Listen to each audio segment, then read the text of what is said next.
എനിക്ക് തോന്നുന്നത് കുഞ്ഞിനെ പറ്റി എന്തോ വിവരം കിട്ടിയിട്ടുണ്ടെന്നാ. അല്ലെങ്കിൽ പെട്ടെന്ന് അങ്ങോട്ട് ചെല്ലാൻ SP ഓഫീസിൽ നിന്ന് വിളിച്ചു പറയില്ലല്ലോ. അങ്ങനെയാണെങ്കിൽ ഞാനും വരുന്നു. അത് വേണ്ട ടീന. ഒന്നാമത് നിനക്ക് വയ്യ.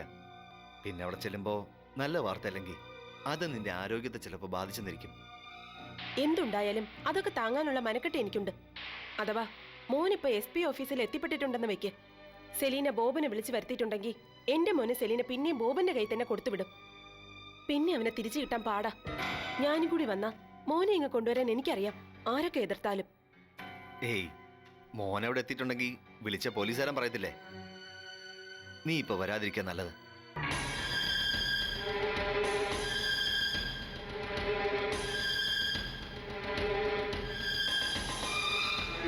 അല്ല, ഞാനും വരുന്നു.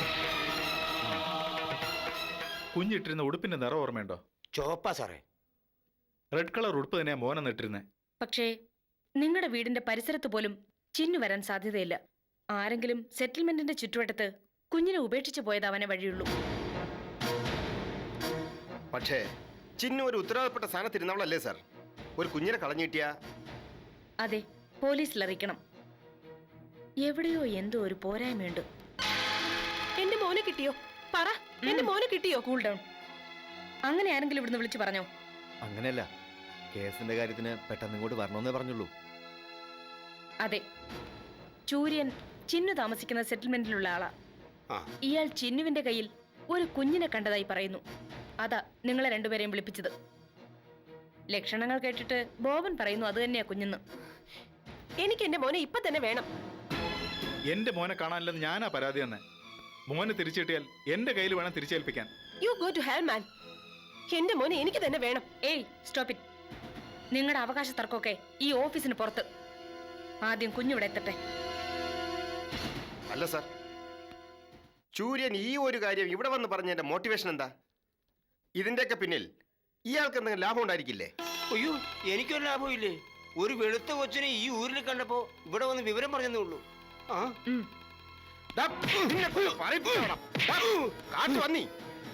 നിന്റെ മുഖത്ത് കള്ള ലക്ഷണം ഉണ്ടല്ലടാ. ഇടിച്ചിന്റെ കൂമ്പലക്കളി പറയടാ, നീ എന്തിനാ ഇത് ഇവിടെ പറഞ്ഞത്? ചിന്നുവിനെ പോലീസിനെ കൊണ്ട് പിടിപ്പിക്കാനാണ്, കരുമനായിട്ടുള്ള പക തീർക്കാനായിട്ട്. കണ്ടില്ലേ സാർ, പൂച്ച പുറത്തു ചാടിയത്?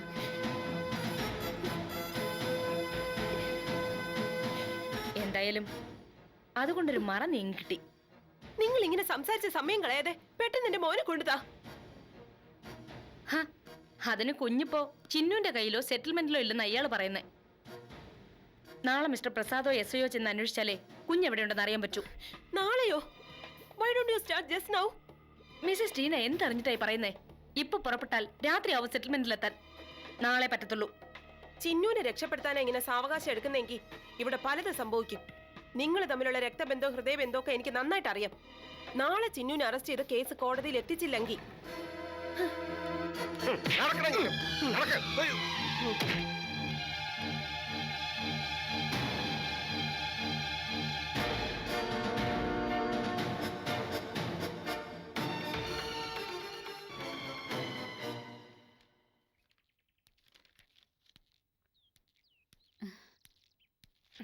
വാ. എങ്ങനെയുണ്ട് പങ്കി ആരോഗ്യമൊക്കെ? ഇനിയിപ്പോ ആരോഗ്യം നോക്കിയിട്ട് എന്ത് കാര്യം ഡോക്ടറെ? അതെന്താ അങ്ങനെ ഒരു പറച്ചില്? മടുത്തു, അത് തന്നെ. ഞാൻ ആ കുഞ്ഞിനെ കൊന്നാന്ന് മട്ടില്ല ജോയിച്ചേട്ടൻ ഇപ്പോഴും എന്നോട് പെരുമാറുന്നത്. ഇക്കാര്യത്തിൽ കുറെ പങ്കിയുടെ തെറ്റുണ്ട്. ഭർത്താവിനോട് ദേഷ്യം തോന്നിയ വയറ്റിൽ കിടക്കുന്ന കുഞ്ഞിനെ ഒരമ്മ കൈമടക്കി ഇടിക്കുമെന്നറിവ് ആദ്യമായിട്ട് എനിക്ക് കിട്ടണേ. ഡോക്ടർ എന്നെ കുറ്റപ്പെടുത്താണോ? കുറ്റപ്പെടുത്തലല്ല, നീ കാണിച്ച വിവരക്കേട് പറഞ്ഞതാ. ഒരു ഭർത്താവും ഒരച്ഛനും സഹിക്കാത്ത കാര്യം നീ ചെയ്തേ.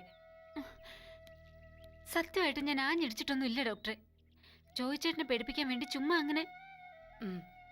എന്തായാലും അതിൻ്റെയൊക്കെ ഫലം ഇങ്ങനെ വന്നല്ലോ.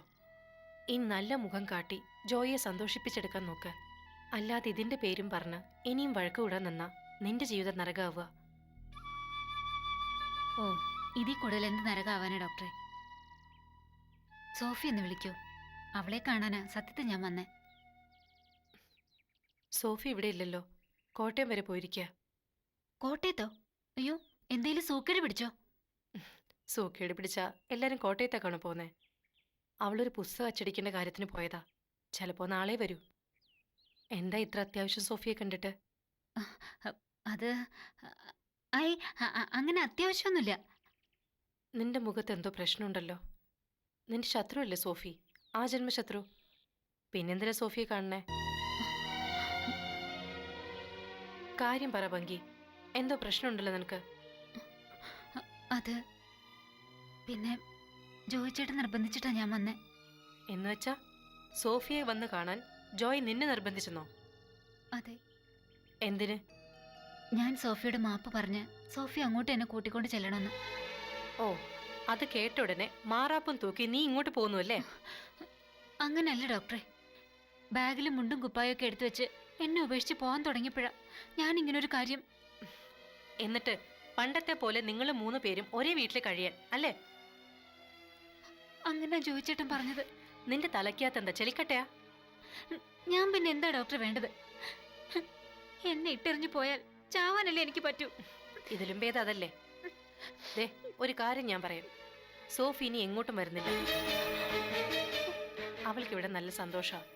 സെലീനയും ഉണ്ട് കൂട്ടിന്.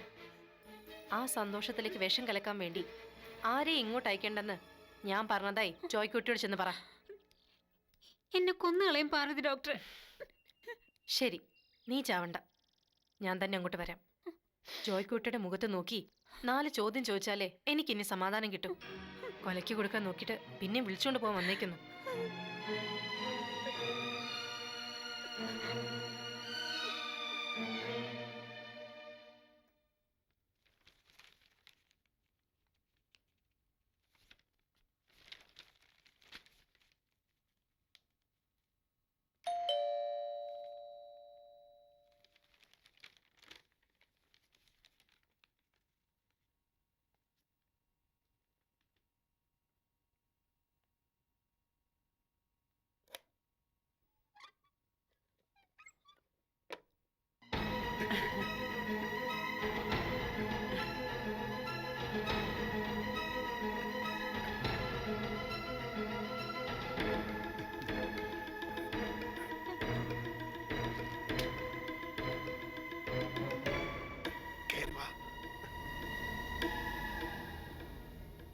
ഇതെന്നാ ചായ ഇങ്ങനെ?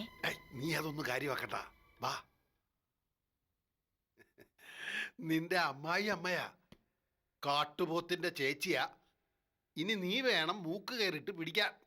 വീട്ടിൽ വന്ന് കയറിയപ്പോ ആദ്യത്തെ ലക്ഷണം തന്നെ പിഴയായല്ലോ ചായ. അതിന് നീ എന്നാത്തിനാ പേടിക്കുന്നേ? ഇനി മുതൽ നീ അല്ലയോ ഈ വീട്ടിന്റെ ഗ്രഹനാഥ.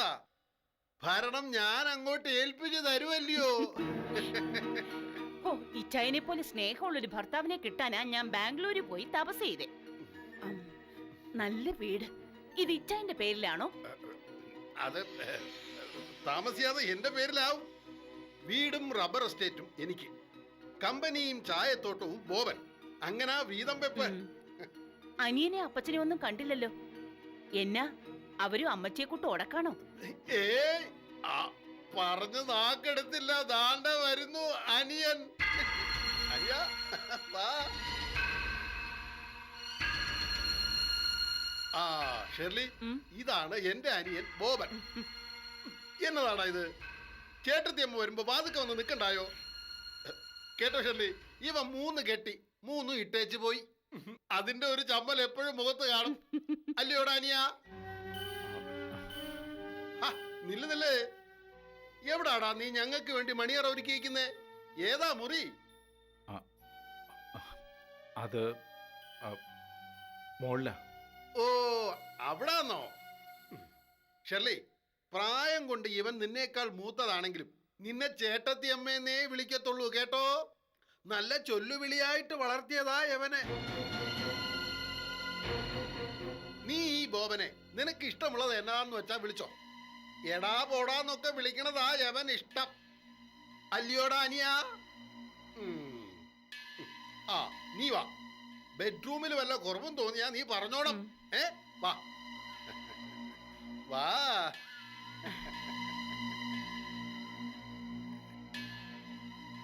അവനെ അവളെ കൊന്നിട്ട് ഞാൻ ജയിലിൽ പോകുമെന്നാ തോന്നുന്നേ. അമ്മച്ചി ഒന്ന് ചുമ്മാതിരുന്നേ. എന്നതാണെന്ന് വെച്ചാൽ അനുഭവിച്ചേ പറ്റത്തുള്ളൂ. അപ്പച്ചൻ കാരണം എന്റെ ജീവിതം കൂടെ തൊലഞ്ഞു.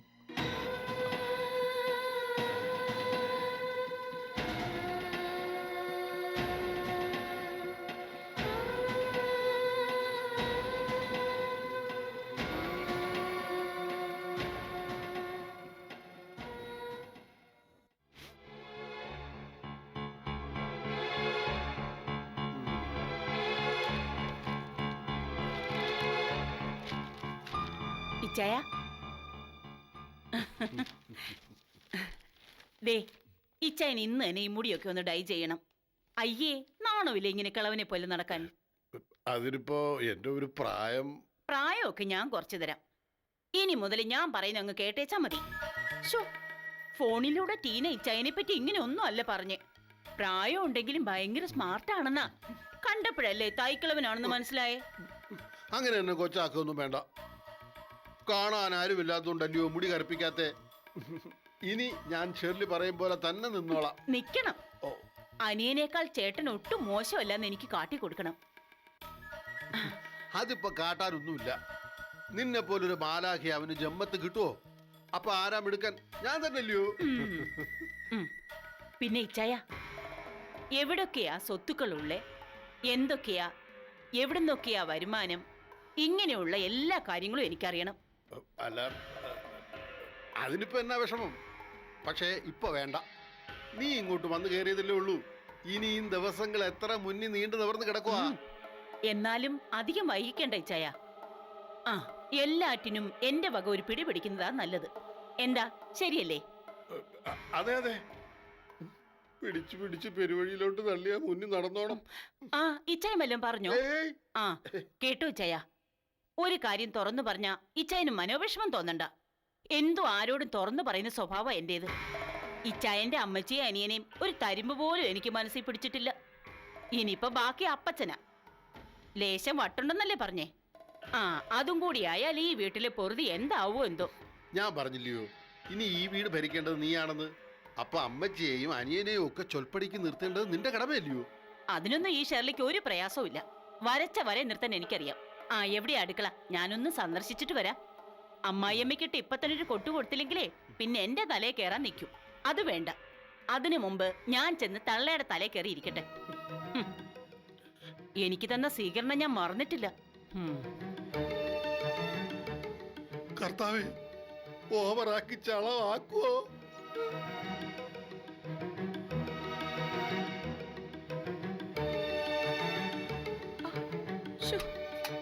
നാശം പിടിക്കാൻ നരകത്തി പോട്ടെ രണ്ടും. ഇതിനെയൊക്കെ തിളച്ച എണ്ണയിലിട്ട് വറക്കണം. അമ്മച്ചി, എന്നത് അമ്മച്ചി എണ്ണയിലിട്ട് വറക്കാൻ പോന്നേ? അത് ഈ ചേന വറക്കുന്ന കാര്യം ബോബന് വലിയ ഇഷ്ടാ. മൂത്തവന്റെ ഇഷ്ടങ്ങളല്ലേ അമ്മച്ചി ആദ്യം നോക്കണ്ടേ? ആ, അമ്മച്ചി തന്നെ പറഞ്ഞട്ടെ മൂത്ത മോന്റെ ഇഷ്ടങ്ങള്. ഞാനൊന്ന് മനസ്സിലാക്കട്ടെ. ഓ, അവനങ്ങനെ വലിയ ഇഷ്ടമൊന്നുമില്ല. എന്തെങ്കിലും പച്ചക്കറിച്ചാറ് കിട്ടിയാ മതി. മീനും ഇറച്ചിയും തീരെ ഇഷ്ടമല്ല. അയ്യോ, ഇതെന്നാ ഇച്ചായനാ? എങ്കി അമ്മച്ചി കേട്ടോ, ഇച്ചായന്റെ ഇഷ്ടങ്ങളൊക്കെ ഞാൻ മാറ്റിയെടുത്തു കഴിഞ്ഞു. ഇതൊക്കെ എടുത്ത് കുപ്പേ കളയാം. അല്ലെങ്കിൽ വേണ്ട, ഞാൻ തന്നെ അങ്ങ് എടുത്ത് കളഞ്ഞേക്കാം. അമ്മച്ചി ഇങ്ങോട്ട് മാറിക്കേ. വേസ്റ്റ് കളയുന്ന കൂട്ടത്തിൽ എടുത്ത് കളഞ്ഞേരെ. എന്നതാടി പിശാചേ ദൈവദോഷം കാട്ടുന്നേ? തള്ള ഇപ്പൊ വിളിച്ചത് തന്നെയാ ഞാൻ പിശാച്. അതുകൊണ്ട് ചൊല്ലുവിളിക്ക് നിന്നു. ഇത് എന്നതാ അമ്മച്ചി? എണ്ണയൊന്നും തേക്കാറില്ലേ? ആ, ആഴ്ചയിൽ ഒരു ദിവസം എണ്ണ തേച്ച് കുളിക്കണം കേട്ടോ. ഇന്ന് ഉച്ചയ്ക്ക് മീൻ കറിയും മീൻ വറുത്തതും വേണം. ഒരു താറാവിനെ കൊന്ന് കുരുമുളകും മഞ്ഞളും ചേർത്ത് വരട്ടിയെടുത്തു. പപ്പടവും നാരങ്ങ അച്ചാറും നിർബന്ധം. പിന്നെ ഇത്തിരി കപ്പയും വേണം. ദേ, കൃത്യം 1 മണിക്ക് മൂത്ത മോനും കെട്ടിയോളും ഡൈനിങ് റൂമിൽ വന്നിരിക്കും.